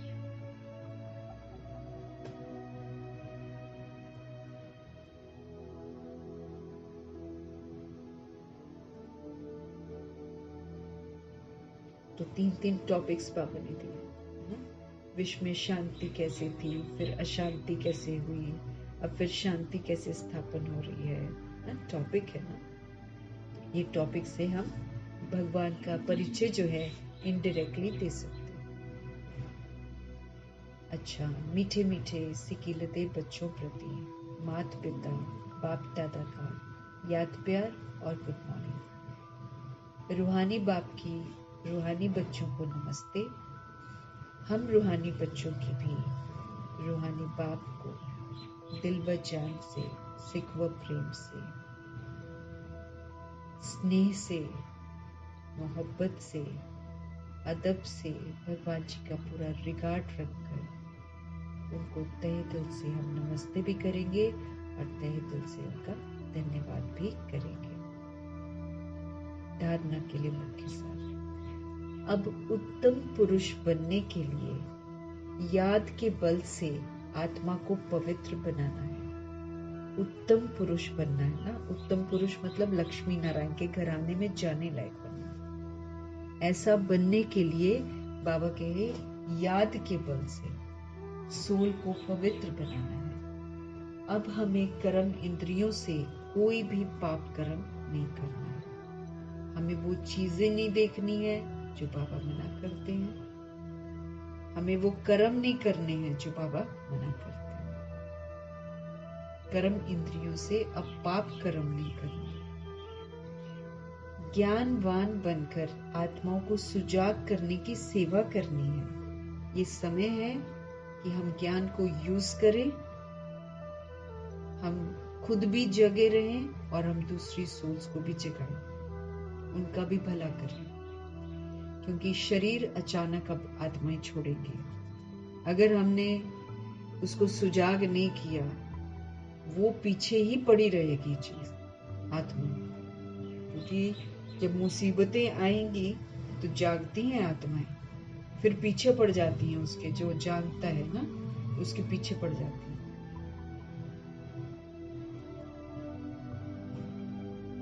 फिर उनको मुक्त करना पड़ेगा, वो मुक्त नहीं होंगी ना, उनको मुक्त करना। वो बार बार यही बोलेंगे, तुमको मालूम था, तुमने हमको क्यों नहीं बताया। तो अभी भले ना सुने, इसीलिए सब कुछ बता देना चाहिए। अभी भले ना सुने, लेकिन एक समय आएगा जब बोलेंगे कि तुमने खुद भी तुमने अच्छा नहीं बनाया अपने आप को, और हमको भी नहीं बनाया। अब देखो हम कितना भुगत रहे हैं, क्योंकि बहुत भुगतेंगे ना आत्माएं। तो ज्ञानवान बनकर आत्माओं को जागृत करना है, ये सेवा करनी है। उनको विस्मृत नहीं करना, उनके साथ शामिल होकर, वरना वो भूले हुए हैं और वो कलयुग में फंसे पड़े हैं, हम भी जाकर उनके साथ कलयुग में फंस जाएं। ये तो समझदारी नहीं है ना। तो सुजाग होना है, अलर्ट रहना है, सदा हमको सेवा पर रहना है और दूसरी सोल्स को भी जगाना है। आत्मा रूपी ज्योति में ज्ञान योग का घृत डालना। आत्मा रूपी ज्योति में ज्ञान और योग, ये दोनों चाहिए, समझ भी चाहिए और परमात्मा से योग भी चाहिए, तब ये आत्मा जागती ज्योत बन जाएगी। श्रीमत पर बुद्धि को स्वच्छ करना। अब बुद्धि में हमको किचड़ा नहीं डालना। कलयुग का सब कुछ किचड़ा है। मीडिया पूरा किचड़ा है। जो भी कलयुग की चीजें हैं, यहाँ की जो भी चीजें बनाई हुई हैं, सब भगवान से दूर करने की चीजें। और जो चीज भगवान से दूर कर देती है, वो चीज तो किचड़ा ही है।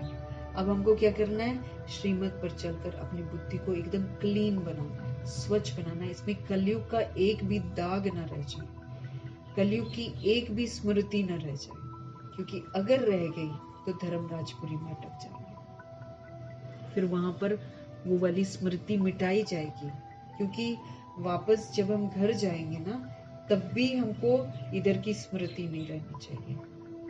और जब हम सतयुग में आएंगे, तब भी हमको कलयुग की स्मृति नहीं चाहिए। दोनों समय हमें स्मृति नहीं चाहिए। इसीलिए पूरा भुलाना है, एकदम बचपन में पहुंचना है। जैसे एक छोटे बच्चे को कुछ नहीं मालूम होता है, वैसे हमको कुछ ना मालूम हो, इस कदर बुद्धि से मिटा देना। और फिर बुद्धि को क्या करना है? स्वच्छ बनाना। फिर उसके अंदर नो किचड़ा अलाउड। सदगुरु जी का आज का वरदान है, पॉइंट स्वरूप में स्थित हो, मन और बुद्धि को नेगेटिव के प्रभाव से सेफ रखने वाले विशेष आत्मा भव। बिंदी स्वरूप, पॉइंट स्वरूप में स्थित हो जाओ। मन और बुद्धि, इसमें नकारात्मकता का जो प्रभाव है, उससे सेफ रखना है अपने आप और विशेष आत्मा बनना। जैसे बाबा कहे, कोई सीजन होती है तो सीजन से बचने के लिए उसी प्रमाण अटेंशन रखा जाता है। बारिश आती है तो छाता रखते हैं, रेनकोट रखते हैं। सर्दी आती है तो गर्म कपड़े रखते हैं। ऐसे ही ये जो अभी प्रेजेंट टाइम है, मन बुद्धि में नेगेटिव भाव और भावना पैदा करने का विशेष कार्य माया कर रही है।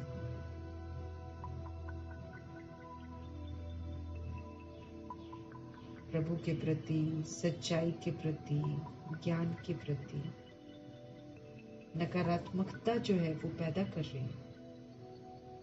मन बुद्धि में नेगेटिव ला रही है। तो नेगेटिव भाव और भावना पैदा करने का विशेष कार्य माया इस समय कर रही है, इसलिए विशेष सेफ्टी का साधन अपनाओ। इसका सहज साधन है, एक पॉइंट स्वरूप में स्थित हो जाओ।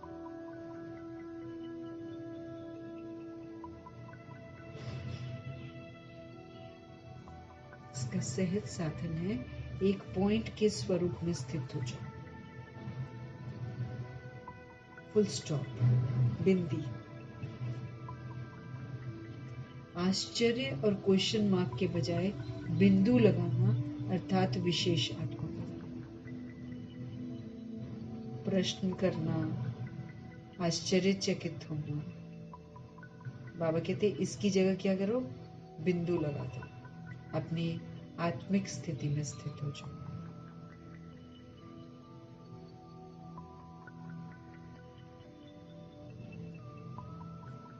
विशेष आत्मा बन जाएंगे। बाबा कहे पॉइंट स्वरूप में स्थित होकर मन बुद्धि को नेगेटिव के प्रभाव से सेफ रखने वाले विशेष आत्मा भव। आत्मिक स्मृति में होंगे ना तो परमात्मा के साथ रहेंगे। परमात्मा सदा पॉजिटिव है, वो सदा समर्थ है। तो सीजन होती है ना, बाबा कहते हैं सीजन से बचने के लिए हम लोग इंतजाम करते हैं। बारिश है तो रेनकोट और छाते का इंतजाम रखते हैं, और सर्दी आती है तो फिर हम गर्म कपड़े रखते हैं। वर्तमान समय भी ऐसा है कि माया जो है इस समय नेगेटिव ख्यालात उत्पन्न कर रही है मन और बुद्धि में, नकारात्मकता की तरफ लेकर जा रही है। खास ये काम कर रही है, इसलिए सेफ्टी का साधन अपनाओ कि कितना भी नकारात्मक कुछ दिखाई दे, हमको नकारात्मक देखना नहीं है, सेफ्टी का साधन अपनाना है। इसका सहज साधन है, एक पॉइंट स्वरूप में स्थित हो जाओ, बिंदी स्वरूप में, आत्मा स्वरूप में स्थित हो जाओ। तो परमात्मा के साथ रहेंगे, सकारात्मक रहेंगे, समर्थ रहेंगे, शक्तिशाली रहेंगे हम। तो पॉइंट स्वरूप में स्थित होंगे तो कभी भी हम आश्चर्य की मात्रा नहीं लगाएंगे और क्वेश्चन मार्क नहीं लगाएंगे, न प्रश्न पूछेंगे और न कभी सोचेंगे कि ऐसा भी होता है क्या। तो न आश्चर्य न क्वेश्चन मार्क, इसकी जगह हम क्या लगाएंगे, बिंदु लगा देंगे। बिंदु लगाने वाली सोल विशेष आत्मा बन जाए, क्योंकि वो फिर बैड कर्मा नहीं करेगी। प्रभाव मुक्त, लगाव मुक्त, दबाव मुक्त आत्मा, वही तो विशेष आत्मा है। बिंदु लगा दिया, अपनी स्थिति को नहीं बिगाड़ा, अपने स्वस्थिति में स्थित रहकर चारों तरफ सकारात्मकता का, शुभ शुद्ध संकल्प का वाइब्रेशन फैलाया। बन गए विशेष आत्मा। बिंदु लगाना मतलब विशेष आत्मा बन जाना। बिंदु बनना मतलब आत्मिक स्थिति, परमात्मा की याद और सेवा। उस नकारात्मक को भी, जो नेगेटिव फैला रही है ना आत्मा, वो नेगेटिव को भी पॉजिटिव में चेंज कर देना। तो बन गए ना विशेष आत्मा। तो नेगेटिव को पॉजिटिव करना ही तो विशेषता है इस समय।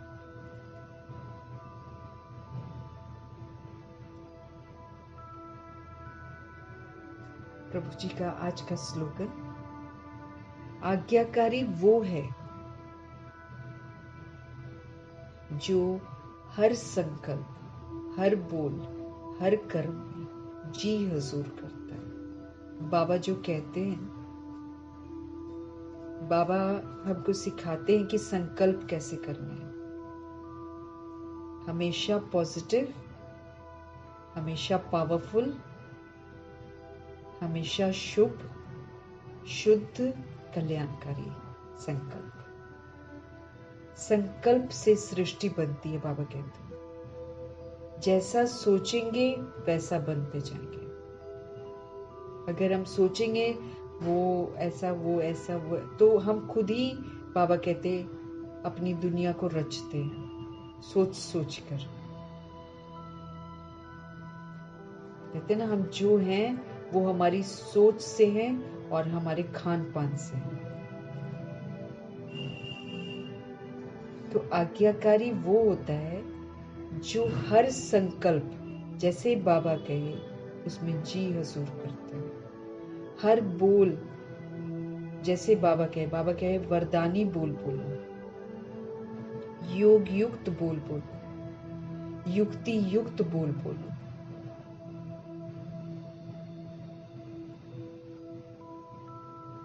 तो फिर वैसे ही बोलो।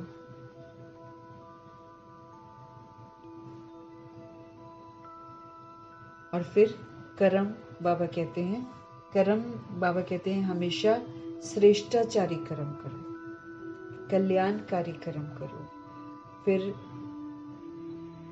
सुखदायी कर्म करो,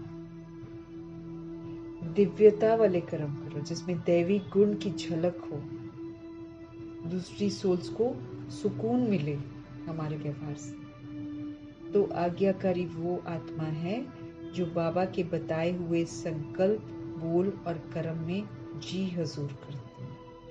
क्योंकि ये सारे खजाने हैं ना, संकल्प भी खजाना है, बोल भी खजाना है, कर्म भी खजाना है इस समय। तो बाबा के डायरेक्शन के अनुसार जब हम इन खजानों को यूज करते हैं तो हम आज्ञाकारी कहलाते हैं। उनके डायरेक्शन के प्रमाण हमको समय को यूज करना है, संकल्प को यूज करना है, बोल को यूज करना है, कर्म को यूज करना है। जो करते हैं बाबा के कहने पर जी हजूर करते हैं और फिर वैसा ही करते हैं, उसको बाबा आज्ञाकारी का टाइटल देंगे, आज्ञाकारी का मेडल मिलेगा ना। आज्ञाकारी जैसे ब्रह्मा जी थे आज्ञाकारी, बाबा ने उनको बोला ये आज्ञाकारी है, ये वफादार है, ये ईमानदार है, फरमान बरदार है। ब्रह्मा जी ने चारों टाइटल्स जो हैं वो कमाए हैं बाबा के श्रीमत पर चलकर। तो हमको भी आज्ञाकारी बनना है, माना जो संकल्प बाबा कहे वही करना है, जो बोल बाबा कहे वही बोलने हैं और जो कर्म बाबा कहे वही करना है।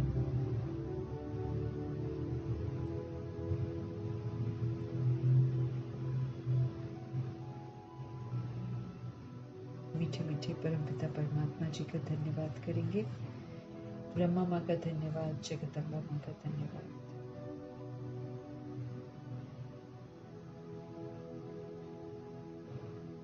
अष्टरत्नों का धन्यवाद, एडवांस पार्टी की सोल्स का धन्यवाद, नवग्रहों का धन्यवाद, 16,108 करोड़ आत्माओं में से बची हुई सभी सोल्स का धन्यवाद, धरती आकाश जल वायु अग्नि पांचों तत्वों का धन्यवाद, ड्रामा का धन्यवाद, प्रकृति का धन्यवाद, माया का धन्यवाद, यमदूत का धन्यवाद, द्वापर युग और कलयुग में आने वाले करोड़ों की आबादी का धन्यवाद,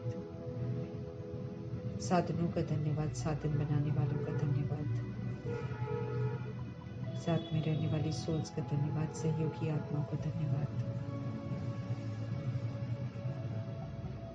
अविनाशी खजानों का धन्यवाद जो प्रभु से मिलते हैं, अनमोल संगम युग के समय का धन्यवाद, शरीर रूपी इंस्ट्रूमेंट का धन्यवाद,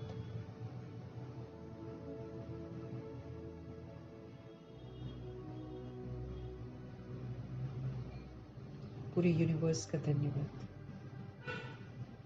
सृष्टि की मेहमान नवाजी का तो बहुत बहुत धन्यवाद। जो सृष्टि इतनी मेहमान नवाजी हम आत्माओं की करती है उसका बहुत बहुत धन्यवाद। और फिर आप सभी आत्माओं का भी धन्यवाद। ओम शांति।